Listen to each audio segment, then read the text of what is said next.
कुणाचा जन्म फक्त स्वतःचं पोट भरायसाठी होता आणि कुणाचा जन्म तुमचा आणि माझा उद्धार करण्याचा.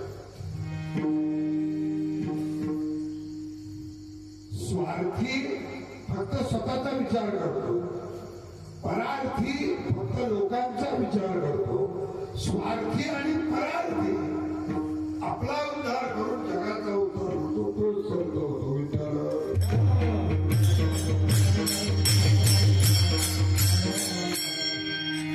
संत जन्माला आले, स्वतःच्या इच्छेने आले नाही, स्वतःच्या कर्माने आले नाही.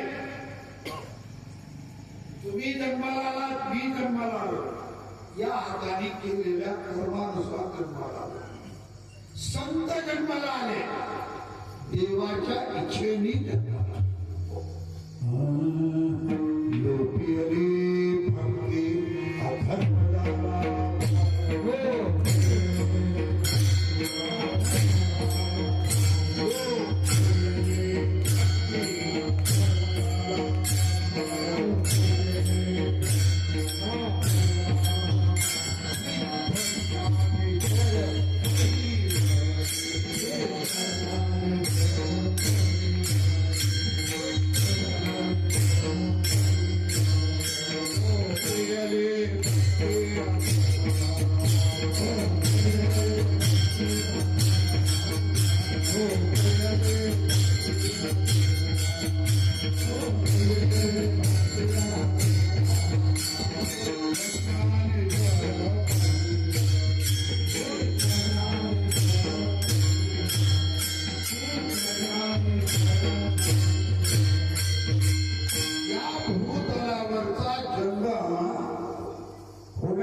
परमेश्वराने काही चाकवली दिली तुम्हाला. मनुष्य या भूतलावर जन्माला येतो, धर्माचं पालन जनावराला करायचं कारण नाही, धर्माचं पालन कुठल्या जीवाला करायचं कारण नाही, धर्माचं पालन तुम्हाला आणि मला करायचं कारण.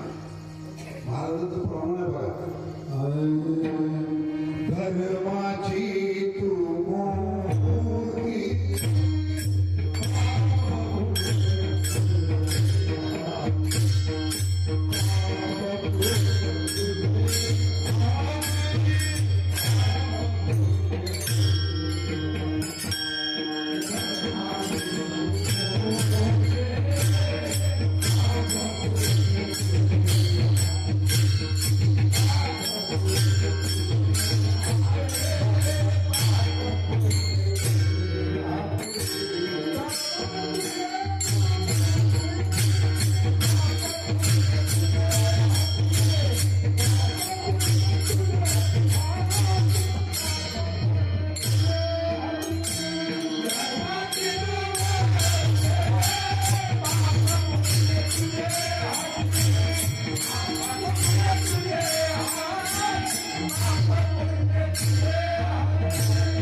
तुम्हाला आणि मला सांगितलंय, इतरांना धर्म सांगितला नाही असं सांगतात.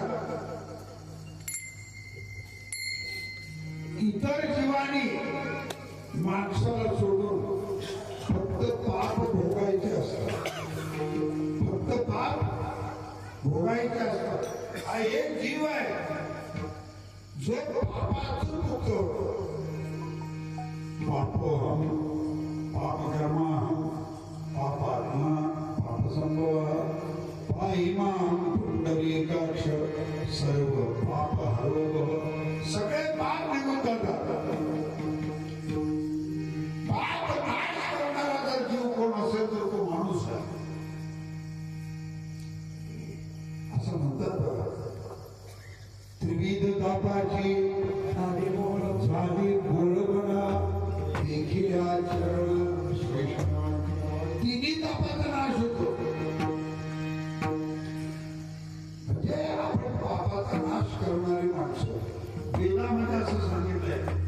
दिवसा पाठ केला तर रात्री केलेलं पापाचा नाश होतो, रात्री पाठ केला तर दिवसा केलेला नाश होतो, आणि माध्यान्ह काळी जर केला तर तिन्ही काळातल्या पापाचा नाश होतो.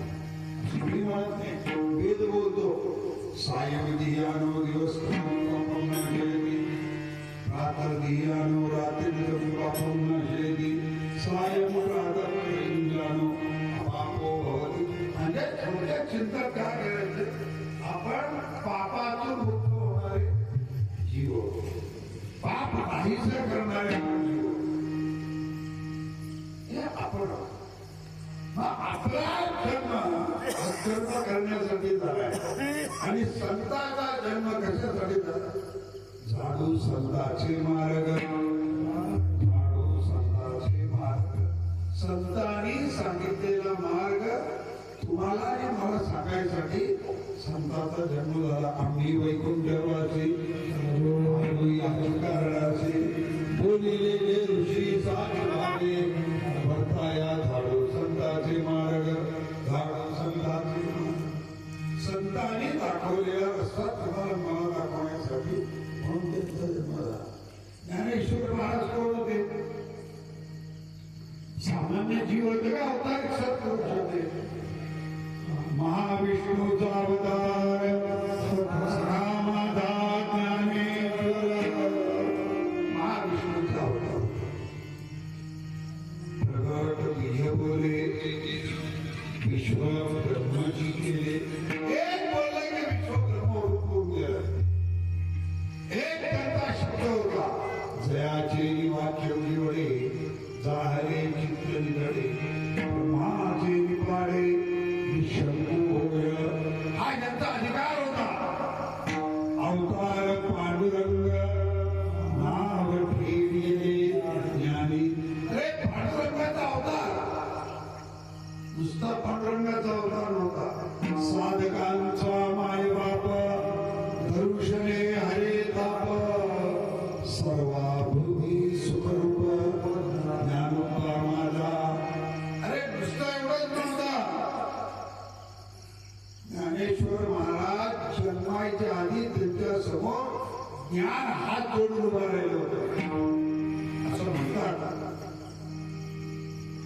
सूर्य जन्माला यायच्या आधी प्रकाश पडतो. लोक म्हणतात त्याचं उजळलंय, काय म्हणतात, हा तांबडं फुटलं, म्हणजे तांबडं फुटलं की सूर्य निघाला, बरोबर आहे. असा माऊलीचा जन्म व्हायच्या आधी ज्ञान आणि सूर्य तिथं, असं मी बोलत नाही, ज्ञानेश्वर महाराज बोलतात. मोठकी देहाकृती उमटे आणि निज ज्ञानाची पाहत फुटे, ऐसा सूर्या पुढे प्रगटे प्रकाशू ऐसा. मग याला काय वय लागतं का? बघा, 1400 वर्ष ज्यांनी तपश्चर्या केली त्या चांगदेवानी 14 वर्षाच्या ज्ञानदेवांना शरण आले. 1400 वर्षाचे वासी येऊनी चरणासी करोनी कृपा देवे अनुग्रही त्यासी. अरे अनुग्रह दिला कुणाला? 1400 वर्षाचा कोणी दिला? एक 18 वर्षाचा पोरं. ज्ञानराज माझी योग्यांची माहुली, जेणे निगमवली प्रगटली, ज्याने जडभिंती चालवली, ज्याने रेड्याच्या मुखातून भेद बोलवला. पण तुम्ही आम्ही किती निर्दयी सांगा. त्यांच्या आई आणि वडिलांना